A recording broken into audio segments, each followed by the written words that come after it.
नमस्कार दोस्तों, आज हम बात करेंगे ब्राह्मण साम्राज्य के बारे में। ठीक है, तो ब्राह्मण साम्राज्य शुंग वंश जब स्टार्ट हुआ था उस समय ही स्टार्ट हुआ था। शुंग वंश जो था 185 से 73 बीसी यानी कि ईसा पूर्व से ही स्टार्ट हुआ था। ये एक ऐसा वंश था जो कि मगध पर शासन करने वाला पहला एक गैरीय राजवंश था। इस वंश के स्थापक कौन थे? पुष्यमित्र शुंग थे। इन्होंने अपनी राजधानी पाटलिपुत्र और द्वितीय राजधानी मतलब कि दूसरी राजधानी विदिशा को बनाया था। विदिशा का पुराना नाम वेशनगर था। ठीक है, पुष्यमित्र शुंग एक कट्टर ब्राह्मण थे, मतलब वो पूरी तरीके से ब्राह्मण थे और ब्राह्मण धर्म को मानते थे। पुष्यमित्र शुंग ने 36 वर्ष तक शासन किया, जबकि यह वंश जो था 112 वर्षों तक शासन किया। ठीक है, पुष्यमित्र सिंह ने सिर्फ 36 वर्षों तक और इस वंश ने 112 वर्षों तक शासन किया। भारत में पुनः वैदिक धर्म को स्थापित करने का श्रेय पुष्यमित्र शुंग को जाता है। मतलब कि वैदिक धर्म जो था उसको स्थापित करने का श्रेय पुष्यमित्र शुंग को जाता था, क्योंकि वो एक कट्टर ब्राह्मण थे। इसके वजह से उन्होंने ऐसा किया था, मतलब उन्होंने ज़्यादातर वैदिक धर्म को मान्यता देते थे। ठीक है, वैदिक धर्म को। पुष्यमित्र शुंग को बौद्ध धर्म का विरोधी शासक माना जाता था। ठीक है, इसका प्रमाण हमें दिव्या वदान से प्राप्त होता है, जो कि एक पुस्तक थी।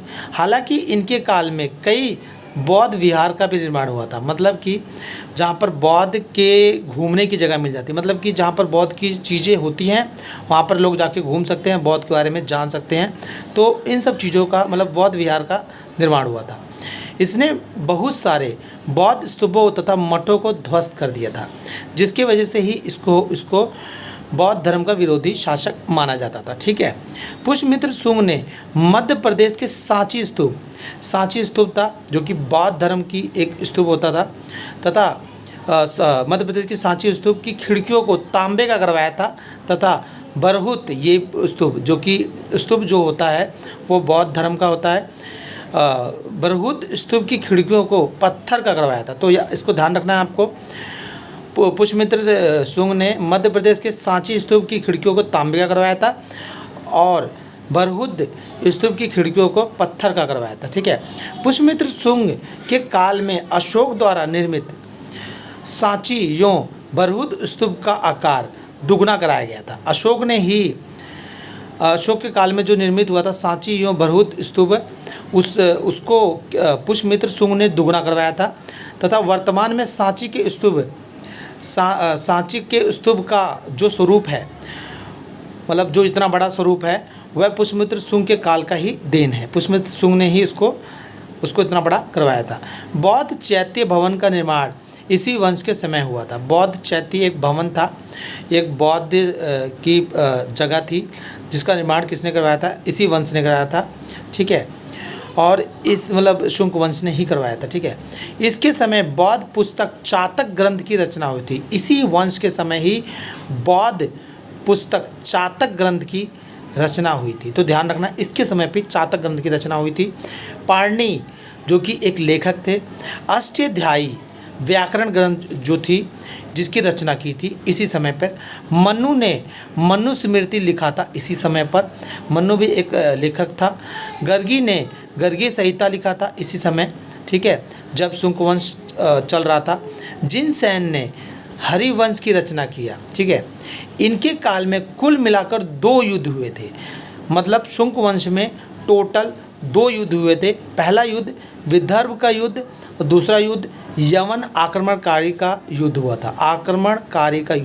यवन आक्रमणकारी का युद्ध हुआ था।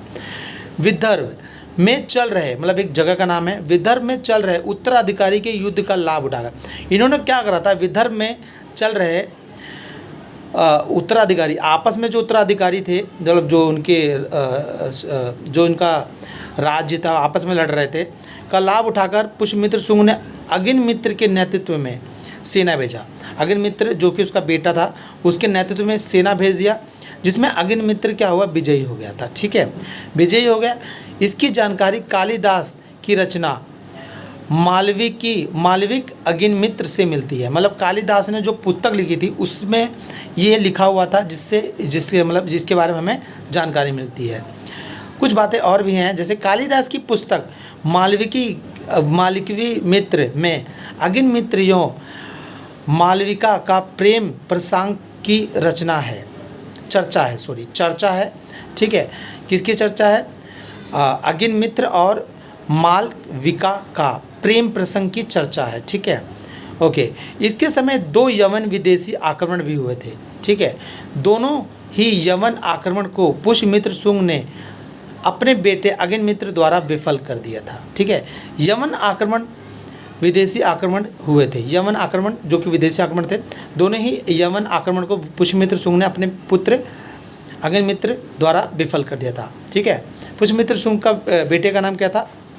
अग्निमित्र। ठीक है, इन दोनों ही आक्रमण के समय पुष्यमित्र शुंग विजय हुए और इस अवसर पर पुष्यमित्र शुंग ने पतंजलि एक गुरु थे के नेतृत्व में 2 अश्वमेध यज्ञ करवाया गया।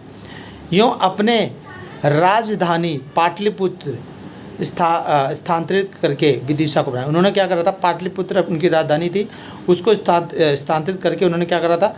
अपनी राजधानी विदिशा को बनाया, जो पतंजलि के नेतृत्व में हुआ था। पतंजलि क्या थे? एक गुरु थे। ठीक है, एक ऋषि थे। ठीक है, पहले आक्रमण का नेतृत्व डेमेट्रियस ने किया था। दूसरे आक्रमण का नेतृत्व मिलिंद जिसको मिलिंद भी कहते थे ने किया था। मिलांडर को बौद्ध भिक्षुक नागसेन ने बौद्ध धर्म की शिक्षा दी थी। ठीक है, तो मिलिंद जो था मिलांडर था जिसको बौद्ध भिक्षुक नागसेन ने ही बौद्ध धर्म की शिक्षा दी थी, जिससे उसने क्या करा था? बौद्ध धर्म अपना लिया था। किसने अपना लिया था? मिलिंद ने, यानी कि मिलांडर ने। कौन था? किसने दिया था शिक्षा? मिलिंद को नागसेन ने दिया था। किसने दिया था? नागसेन ने दिया था। बौद्ध धर्म उसने शिक्षा दी थी, जिसके वजह से उसने बौद्ध धर्म अपना लिया था। कलिंग नरेश खारवेल ने पुष्यमित्र शुंग को पराजित कर दिया था। इस वंश में कलिंग नरेश खारवेल ने ही पुष्यमित्र शुंग को पराजित कर दिया था। ठीक है, इस वंश में कुल 10 शासक थे। शुंग वंश में कुल कितने शासक थे? 10 शासक थे। पहला शासक पुष्यमित्र शुंग, 9वां शासक भागभद्र, 10वां शासक देवभूति थे। इस वंश के शासक भाग्यभद्र के दरबार में यवन विदेशी राजपूत हेलियोडोटस आया था। ठीक है, यवन विदेशी था। यवन का एक यवन थे। ठीक है, विदेशी होते हैं। ठीक है, राजपूत हेलियोडोटस आया था। ठीक है, तो किसके दरबार में, किसके शासन में? भाग्यभद्र के दरबार में आया था। ठीक है, किसके? भाग्यभद्र के दरबार में आया था। भाग्यभद्र किसका शासक, किस वंश का था? शुंग वंश का था। ठीक है, और इसके वंश में कौन आया था? हेलियोडोटस, इसके शासन में कौन आया था? हेलियोडोटस आया था, जो भागवत धर्म अपना लिया था। ठीक है, भगवत धर्म अपना लिया था। किसने अपना लिया था? हेलियोडोटस ने भगवत धर्म अपना लिया था। इसमें भगवान विष्णु के सम्मान में विदिशा में वेशनगर मध्य प्रदेश, जो कि वेशनगर का था मध्य प्रदेश में गरुड़ ध्वज अभिलेख का निर्माण कराया था। किसने करवाया था? हेलियोडोटस ने करवाया था, जिसने भगवत धर्म अपना लिया था। इसने भगवान विष्णु के सम्मान में विदिशा में वेशनगर मध्य प्रदेश में है जो, ठीक है, विदिशा या वेशनगर में गरुड़ ध्वज अभिलेख का निर्माण करवाया था। उसने उस पर भगवान विष्णु के लिए देवस्य शब्द का भी प्रयोग किया था। ठीक है, किसने किया था? हेलियोडोटस ने किया था। शुंग राजवंश का शिलालेख जलांधर से मिलता है। शुंग राजवंश का शिलालेख जलंधर से यानी कि पंजाब से मिलता है।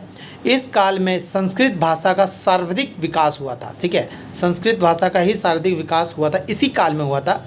शुंग वंश के काल की अर्थव्यवस्था जातक ग्रंथियों मिलिंद पन्हो नामक पुस्तक से मिलता है।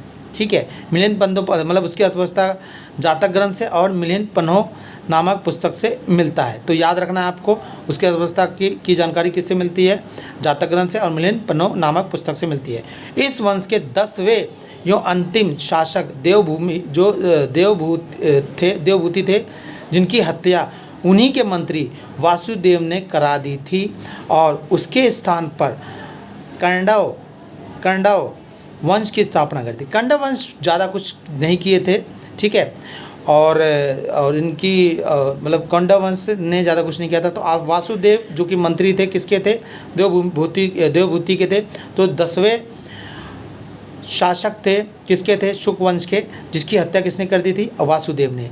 तो यहाँ तक था शुक वंश की शासन, जो कि 185 से 73 ईसा पूर्व तक चला था।